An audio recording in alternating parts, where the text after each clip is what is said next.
wabarakatuh. Perkenalkan, nama saya Muhammad Afal Valino. Yang kali ini saya berkesempatan menjadi moderator untuk tugas logika hukum.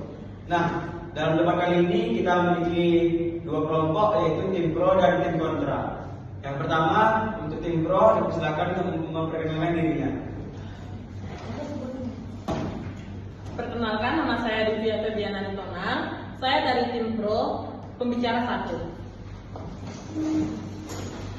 Perkenalkan, nama saya Anissa Karima. Saya dari tim pro, pembicara 2.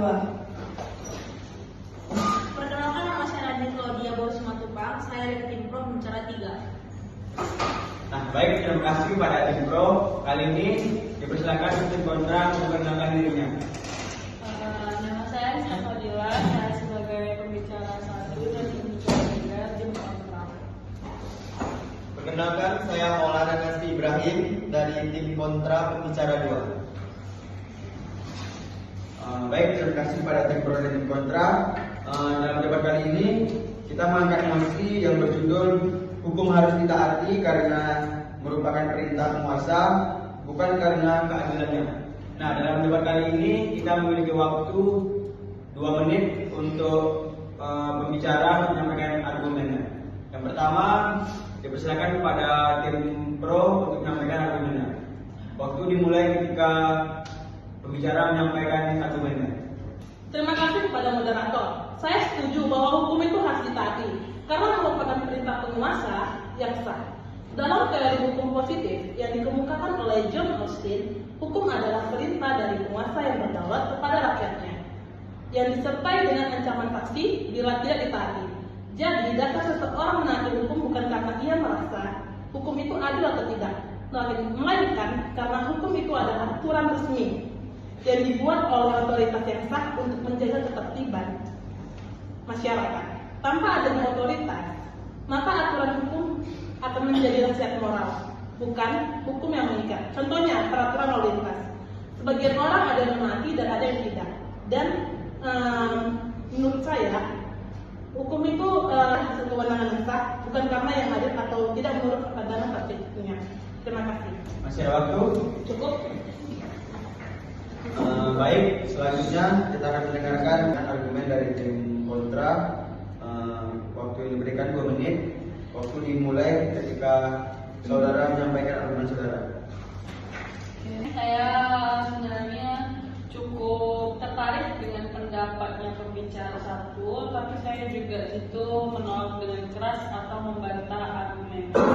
Karena kalau hukum itu tentang keadilan, maka hukum itu seharusnya bukan hukum yang adil. Karena kenapa?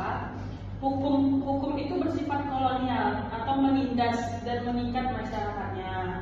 Nggak bisa dianggap sebagai hukum sejati.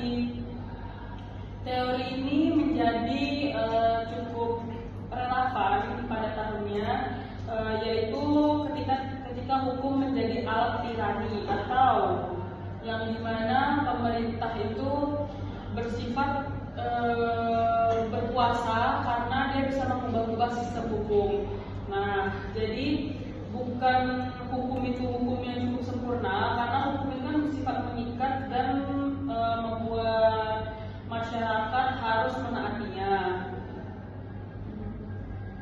Jadi dari teori yang saya sebutkan ini, di mana penguasa bisa mengklaim bahwa hukum disebut adil, itu cuma berdasarkan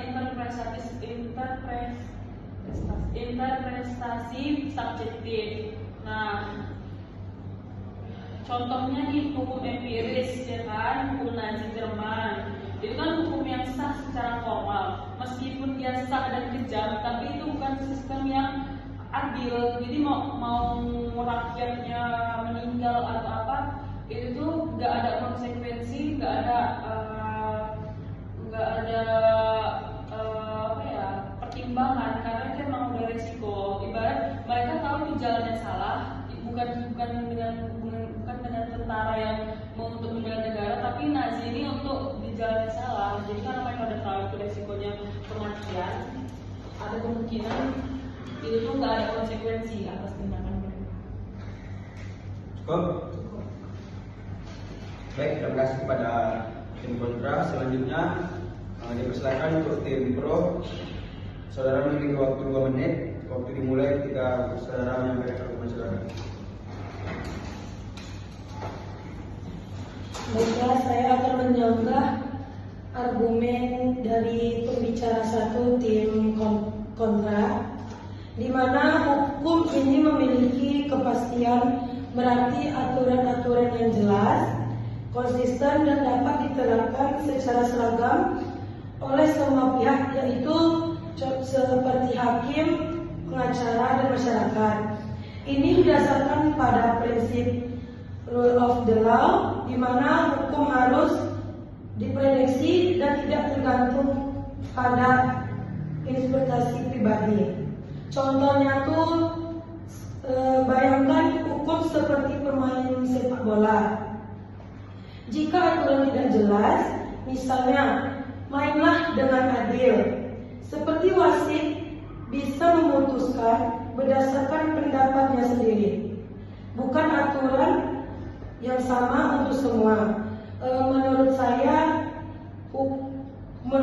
teori hukum ini seperti positivisme hukum. Misalnya pandangan John Austin atau Henderson menekankan bahwa kepastian mencegah hukum menjadi alat subjektivitas, karena hukum harus terpisah dari nilai-nilai pribadi.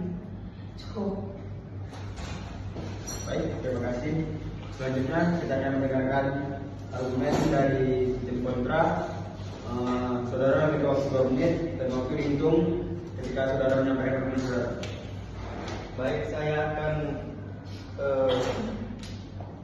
membantah pernyataan dan argumen pembicara tim Pro 2, sebab kebenaran tidak bergantung pada kekuasaan.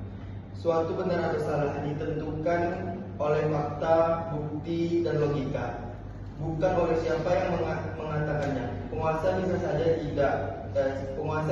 salah, bahkan jika mereka punya kekuatan untuk memaksa pendapat mereka. Contoh nyata untuk menunjukkan keliru, misalnya kebijakan pemerintah yang salah. Bayangkan pemerintah suatu negara bilang bahwa merokok itu tidak baik untuk kesehatan karena mereka punya kekuasaan. Apakah itu membuat benar? Buktinya dari sains seperti penelitian WHO menunjukkan merokok berbahaya. Terima kasih. Bisa ada waktu? Cukup. Baik, terima kasih kepada tim kontra. Selanjutnya kita akan mendengarkan argumen dari tim pro. Saudara memiliki waktu 2 menit. Waktu dimulai ketika saudara menyampaikan argumen saudara. Baik, terima kasih kepada moderator. Saya pembicara 3 akan menyimpulkan dari pembicara 1 dan pembicara 2. Saya berpendapat bahwa hukum harus ditaati karena berasal dari otoritas yang sah dan karena aturan hukum memberi kepastian bagi masyarakat. Jika orang hanya menaati hukum ketika mereka merasa itu adil, maka setiap orang akan memahami sunah masing-masing dan ini akan menimbulkan kekacauan.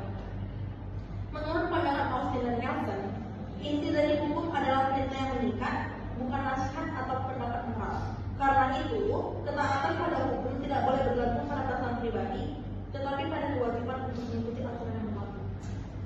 Cukup. Baik, terima kasih kepada tim pro. Selanjutnya kita akan mendengarkan argumen dari tim kontra.